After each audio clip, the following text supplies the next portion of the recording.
Have you ever had a character in a show that was just pure, uncut chaos? The kind of character who feels like a firework. They show up, explode in a brilliant, terrifying way, and then they're gone, leaving the main story to continue. It's a definitive ending, a closed door. For Dexter Morgan, that firework was absolutely Lila West, the obsessive, fire-starting artist who looked at Dexter's darkness and called it beautiful. In the official story, her chapter slammed shut in a Parisian apartment. Dexter, cleaning up a loose end that had become an all-consuming threat, ensured her silence with a quick, clean kill before just disappearing into the night. It was an ending, a neat and tidy conclusion for a character who was anything but. But imagine for a moment that this wasn't the end. What if the history we know was the lie? What if Lila West, the one woman who truly understood and accepted Dexter's darkness, didn't die? In the original timeline, her story ended with a needle and a blade, a loose end tied up nice and neat for Dexter. But in this timeline, the fire she set in her Miami loft wasn't her undoing. It was her baptism. It wasn't an ending at all. It was just the beginning of her story and the beginning of Dexter's end.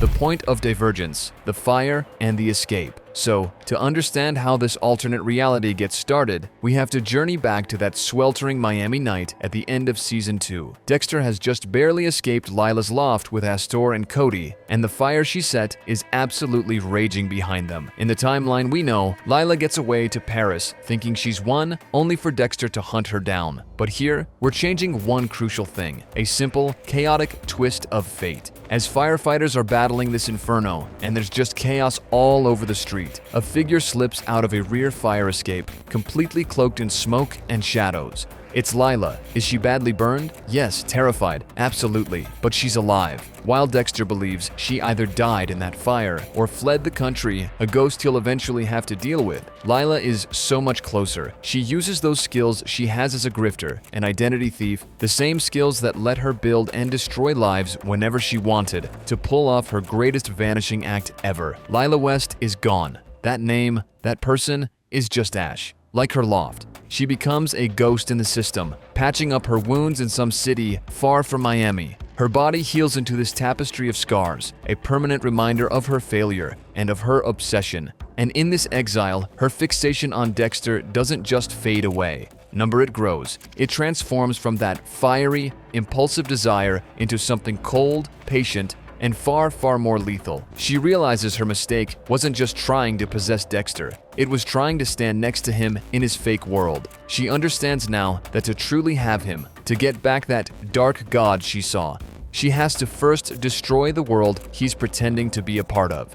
She has to dismantle his entire life piece by piece until the only thing left is the monster she fell in love with. She stops being an artist of fire and sculpture and becomes an artist of pure psychological warfare, with Dexter Morgan as her unwitting masterpiece. While Dexter moves on, thinking a chapter is closed, Lila is in the shadows, sharpening her tools for a war he doesn't even know has been declared. Before we move on, I'd like to ask you a small favor. If you like this content, please take a second to like this video and subscribe to the channel. Over 99% of you watch the videos without subscribing. Imagine what we could accomplish if everyone subscribed. It costs you nothing, but it makes a huge difference to us. So, is it done? Great. Thank you so much. Ripple effects. In Season 3, A Ghost at the Feast. As Season 3 kicks off, Dexter's life is, at least on the surface, moving forward. He's with Rita, the kids are doing okay, and this new, completely unexpected friendship is starting up with Assistant District Attorney Miguel Prado. For Dexter, the ghost of Lila is just that, a memory, a bullet dodged. He has absolutely no reason to think she survived, and so he lets his guard down. He actually allows himself to believe he can have a real connection with Miguel. And this is Lila's first unintentional gift to him, and her first real opportunity. In our new timeline, Lila's not in Miami. Not yet. She's recovering, she's gathering resources, and most importantly, she is watching. From a distance, she learns all about Dexter's new life. She sees Rita's pregnancy, this budding domestic life, and the very public friendship with one of Miami's most powerful legal figures. And to Lila, this isn't a life, it's a costume. It's a beautifully tailored lie that she has this compulsive need to just rip to shreds. Rita and the baby are the ultimate anchor to a normal world that Lila absolutely despises. And Miguel Prado? He's a different kind of threat, a rival for Dexter's attention, a man who sees a twisted version of Dexter's power and wants it for himself. So how does she start? Does she just show up? No, of course not. Her influence begins subtly. She can't risk direct contact, so she becomes this phantom, a whisper of chaos. Just imagine a small, unexplainable thing during the Skinner investigation. A piece of evidence at a crime scene is just slightly different between when Dexter processes it and when it gets to the lab. A file on his home computer is accessed. Nothing taken, just a digital fingerprint left behind that's untraceable, but deeply unnerving. Dexter would feel that. That little prickle of paranoia, he might just write it off as stress, his dark passenger playing tricks on him, but that seed of doubt is planted. Is someone watching him? Lila's main goal here is reconnaissance. She studies Miguel Prado, recognizing him for what he is, a man with a massive ego and dangerous ambition. She sees him not as a friend for Dexter, but as a tool, a pawn she can use later. Her moves are tiny, designed to be almost impossible to notice. Maybe she makes an anonymous call to a gossip columnist, hinting at the weirdly intense friendship between the ADA and a simple blood spatter analyst. Or she sends an unsigned email to defense attorney Ellen Wolf, suggesting that Miguel Prado has an unusual personal interest in the cases Dexter Morgan works on. These aren't moves to expose Dexter, they're meant to create cracks, to introduce just a little bit of instability into his perfectly balanced world. While Dexter is teaching Miguel the code, thinking he's found a real partner, Lila is in the background, studying them, learning Miguel's weaknesses, and plotting how to turn Dexter's greatest asset this season into his greatest liability. The rooftop showdown with Miguel would still happen, but in this timeline, someone else might be watching from a nearby building, a silent, scarred observer taking in every threat, every promise, every weakness. Lila doesn't stop Dexter from killing Miguel. She approves of it. It proves her right. Dexter will always choose the darkness, and it leaves a power vacuum in his life that she is now more than ready to start filling. Ripple effects in Season 4, The Trinity Gambit. The arrival of the Trinity Killer marks one of the most devastating chapters in Dexter's entire life. Arthur Mitchell is a monster of routine, a dark mirror to Dexter's own coded existence. In the original timeline, Dexter's obsession with learning from Trinity leads directly to the single most catastrophic event of his life: Rita's murder, and this is the season where Lila West's survival turns her from a background threat into a devastatingly active agent of chaos. By now, Lila is re-established. She has money, a new identity, and a deep understanding of how Miami Metro works, all learned from her patient observation. She sees Arthur Mitchell not as a peer, but as a rival for Dexter's soul. She doesn't want Trinity to win, but she absolutely wants to use him to shatter Dexter's world. Her goal isn't just to watch anymore, it's to amplify the destruction. Her campaign gets more direct, but it's still maddeningly anonymous. When Lundy comes back to Miami and gets close to finding Trinity, Lila sees an opportunity. While it's Christine Hill who shoots Lundy to protect her father, maybe Lila is the one who makes the anonymous 911 call, but delays it just enough to make sure Lundy's death is certain. She needs Trinity to stay on the board, a chaos engine to torture Dexter. Throughout this season, Lila becomes a third player in the hunt. She could leave anonymous conflicting tips for both Dexter and Miami Metro. Imagine Quinn getting a cryptic email pointing him toward Dexter's bizarre connection to the Mitchell family, feeding his suspicion. At the same time, she could be leaving Dexter his own clues, not to help him catch Trinity, but to push him to make him more reckless. Maybe she leaves a piece of her distinct, scorched artwork somewhere only Dexter would understand. A calling card from a ghost he is sure is dead. This would drive Dexter to the absolute edge. He's hunting one of history's most prolific serial killers while thinking a phantom from his past is haunting him. The psychological pressure would be immense. Now, we get to the ultimate question: Rita's death. Would Lila intervene? The answer is a hard no. In fact, she would see it as the perfect finale to all her work. See, for Lila, it's simple. Dexter's humanity, his family, his love for Rita, it's all fake. It's a mask hiding his true, magnificent darkness. She believes that by stripping it all away, she can free the real him. Trinity killing Rita isn't something Lila would stop. It's something she would, in her own twisted way, help make happen. Maybe she's the one who subtly makes sure Dexter is delayed getting home that night. a flat tire from a carefully placed piece of metal on the road, a false tip about Trinity's location sent to Dexter's phone, sending him on a wild goose chase. All she needs is to give Arthur Mitchell that tiny window he needs. When Dexter comes home and finds Rita in the bathtub, the scene is exactly the same. But in our timeline, as he stumbles out of the house with Harrison, his world completely shattered. A burner phone in a nearby city gets a single text from an untraceable number. It's done.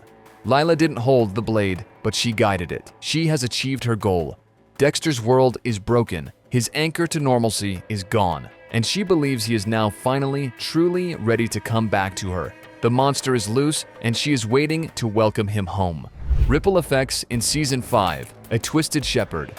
In the aftermath of Rita's murder, Dexter is a shell. He's consumed by a grief he has no idea how to process and a guilt that's threatening to drown his dark passenger completely. This is the broken, vulnerable Dexter that Lila has been waiting for. With his world in ashes, she sees the perfect moment not to reveal herself, but to start shaping him to become this invisible hand, guiding him back to the darkness she sees as his salvation. This season introduces Lumen Pierce, a victim who sees Dexter's darkness and for a little while shares it. In our timeline, Lumen is a chance at a different kind of connection, healing through shared vengeance. In this new timeline, Lila sees Lumen as an imposter, another pale imitation of the connection she has with Dexter. Lumen is just another obstacle to be removed, but not with violence. Lila is more sophisticated now. Her manipulation becomes this dark, twisted kind of shepherding. As Dexter finds Boyd Fowler and then Lumen, Lila is already steps ahead. She's been monitoring police chatter and underground networks, so she knows about the Barrel Girl gang and their leader, Jordan Chase. She starts feeding Dexter information anonymously. A cryptic email with the address of one of the abusers, a package delivered to his apartment with a clue only he would get, pointing him to another member of the group. To Dexter, these clues would feel like lucky breaks, or maybe the universe pushing him toward his purpose. He's too lost in his grief and his new project with Lumen to question where they're coming from, but he would feel that paranoia creeping back. How is this hunt falling into place so perfectly? He's being led, but by who? Lila's goal here is twofold. First, she wants to study Dexter in this new, emotionally broken state. How does he apply the code when he's fueled by something other than cold compulsion? She analyzes his partnership with Lumen, noting every weakness, every emotional tie. Second, and more importantly, she wants to sabotage their relationship from the inside. She would create mistrust, maybe a faked piece of evidence that suggests Lumen isn't being completely honest,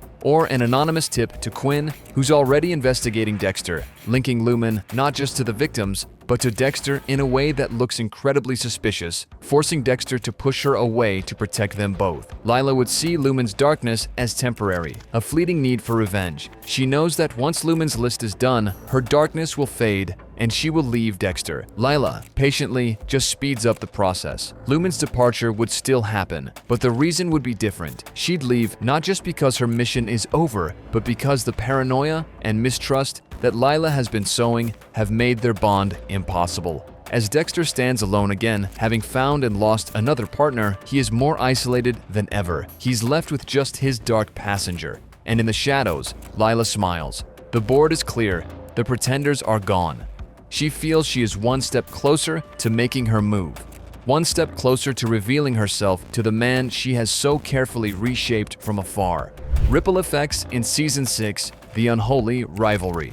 Season 6 throws Miami into a world of apocalyptic faith with the Doomsday Killer. Travis Marshall, guided by the phantom of Professor Geller, is staging these gruesome tableaus from the Book of Revelation. For Dexter, this season is a journey into faith and darkness. But for the silently watching Lila, it's an insult. This is personal for her. Lila sees herself as the true prophet of Dexter's darkness. She's the one who recognized his nature, who worships at the altar of his dark passenger. Travis Marshall, in her eyes, is a delusional amateur, a false idol playing with ideas of light and dark that he doesn't really get. His faith is in some higher power. Lila's faith is in Dexter. This season, her game changes. It's not just about subtle manipulation anymore. It becomes a direct, almost theological competition. She decides it's time to send a message, not just to Dexter, but to this new, unworthy rival. As the Doomsday Killer leaves his elaborate, biblical crime scenes, a new, far more personal series of tableaus starts appearing. This is Lila's work. They aren't for Miami Metro. They are exclusively for Dexter. She might recreate a twisted version of one of her old art pieces in a secluded warehouse using mannequin parts and scorched materials, a direct callback. Or she might leave a single, perfectly preserved white lily, her namesake, on the edge of a DDK crime scene, a symbol that only Dexter would recognize as a deeply personal threat. Dexter's world would be thrown into absolute chaos. He is now fighting a war on two fronts. Publicly, he's helping hunt the Doomsday Killer. Privately, he's being haunted by what he can only assume is a copycat who knows the most intimate details of his past, specifically his history with a woman he knows is dead. He'd be pulling her case file, rereading the reports of her death in Paris, trying to find a rational explanation. But the evidence of this ghost would be undeniable. Is he losing his mind? This all leads to the season's pivotal moment. Deborah discovering Dexter killing Travis Marshall in the church. In our timeline, this is a tragic accident. In this new timeline, it is Lila's masterstroke. She has been watching Deb, studying her new role as lieutenant, her complicated feelings for her brother. Lila wants Dexter's world to burn to the ground so she can rebuild it, and Deborah is the foundation of that world. It would be Lila who makes the anonymous tip to Miami Metro about a possible situation at the old abandoned church. She would time it perfectly, knowing Deb's instinct would be to respond herself. She ensures that Dexter Morgan walks through that door at the exact moment Dexter plunges the knife into Travis. She orchestrates the one event that will shatter the most important relationship in Dexter's life. As Deb stands there, horrified, staring at the monster her brother truly is, Lila is nowhere to be seen. But her victory is absolute. She not only got rid of her rival, the false prophet Travis, but she used him to expose Dexter to the one person he thought would never see his real face. The mask is gone, the secret is out, and Dexter's life is now officially, irrevocably broken. Ripple effects in Season 7, The Queen's Return. The fallout from Deb's discovery is a catastrophe. Dexter's world is turned upside down. His anchor has become his warden. It is into this storm of paranoia and guilt that Lila West finally chooses to make her grand return. The stage, which she has so carefully set over years, is now perfect. The season's other villains, Isaac Serco and Hannah McKay, are still here, but now they're just secondary threats, pawns on a much bigger board. Lila doesn't announce her return with some big gesture. She's way too clever for that. She reveals herself to Dexter, and only Dexter, when he's at his most vulnerable. Maybe after a brutal fight with a spiraling Deb, Dexter comes out to find a single, scorched lily on his windshield. Then a text from an unknown number. "I told you they'd never understand. Meet me." Just imagine that reunion. Dexter, confronting a ghost he personally buried years ago, would be a storm of rage and disbelief. And Lila, scarred but triumphant, presents herself not as an enemy, but as the only person he has left. "Look what they've done to you, Dexter," she'd say. "You tried to play by their rules. I'm the only one who has ever accepted you for what you are. The only one you can trust." Her timing is perfect. Deb is forcing him into therapy. LaGuerta is reopening the Bay Harbor butcher case. Her net is closing in. Lila positions herself as the escape valve, the one person who doesn't want to change him, cage him, or kill him. She wants to unleash him. This creates the ultimate war for Dexter's soul, waged between three women. Deb represents his conscience and his father's code. Hannah McKay represents a new path, a fellow predator offering a future where he might not have to be alone. And Lila represents his past, his darkest, most untamed impulses. She is the dark passenger without a code, calling him to total freedom. Her tactics would be insidious. She'd become a shadow advisor to Dexter, offering brutally effective, code-breaking solutions. LaGuerta's getting too close. An accident can be arranged. She would constantly undermine his trust in both Deb and Hannah.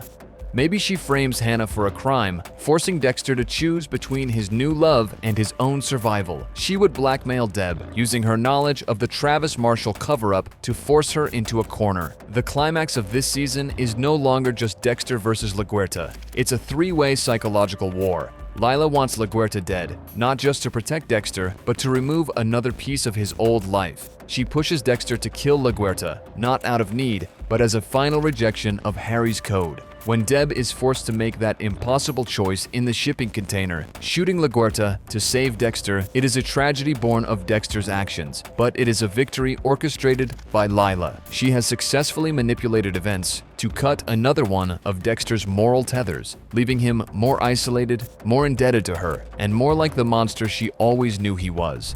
The Endgame, a reckoning of fire and ash.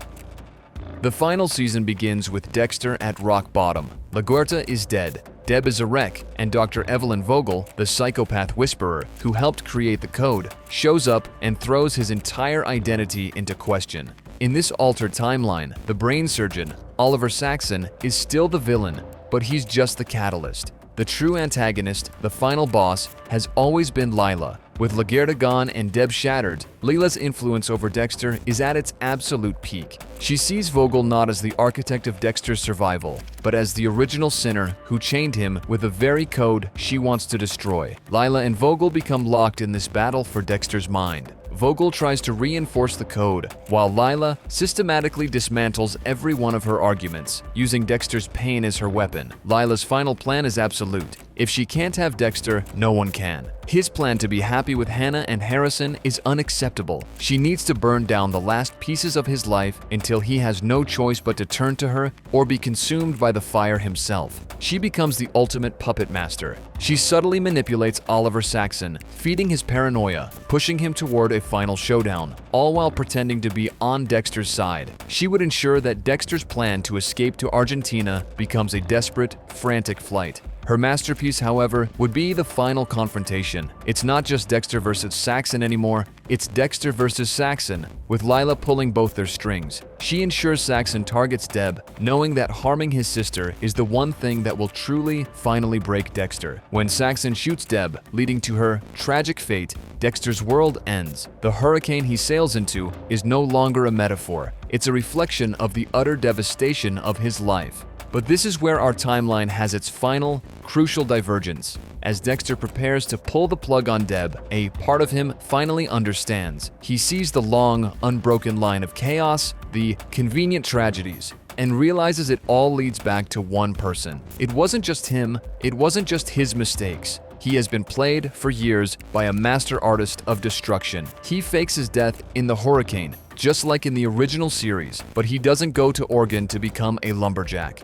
He has one last piece of business. He hunts down Lila. The final confrontation isn't about passion or rage. It is cold, calculated. He finds her in a gallery she's opened under a new name, filled with macabre, fire-damaged art, a shrine to her obsession. She greets him with a triumphant smile, believing her broken king has finally come home. But this is a different Dexter. He has lost everything, and in that loss, he has found a terrible clarity. He doesn't put her on a table, he doesn't follow the code. He confronts her, laying out her entire campaign of terror, from the whispers in Season 3 to the orchestration of Deb's death. He has learned her lesson all too well. Some people don't fit the code. They are forces of pure chaos. In a final chilling move, Dexter, the man who spent his life hiding from the law, does the one thing he has never done. He has a recording of their conversation. He has compiled years of his own evidence. He doesn't kill her, he exposes her. He hands everything over to the feds,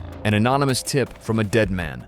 He ensures Lila West will spend the rest of her life in a cage, a fate far worse than death for her. His final act is not one of passion, but of order, a twisted tribute to the sister he lost. He then disappears, truly a ghost, having finally destroyed his own dark mirror, but at the cost of everything he ever loved. So, what do you think? Would Lila's survival have created a more compelling, a more cohesive endgame for Dexter? By making her this long-term, shadowy antagonist, her character becomes this powerful through line for the entire series. Her story becomes a testament to the idea that the most dangerous monsters aren't always the ones holding the knife, but the ones whispering in the dark, patiently waiting for the world to burn.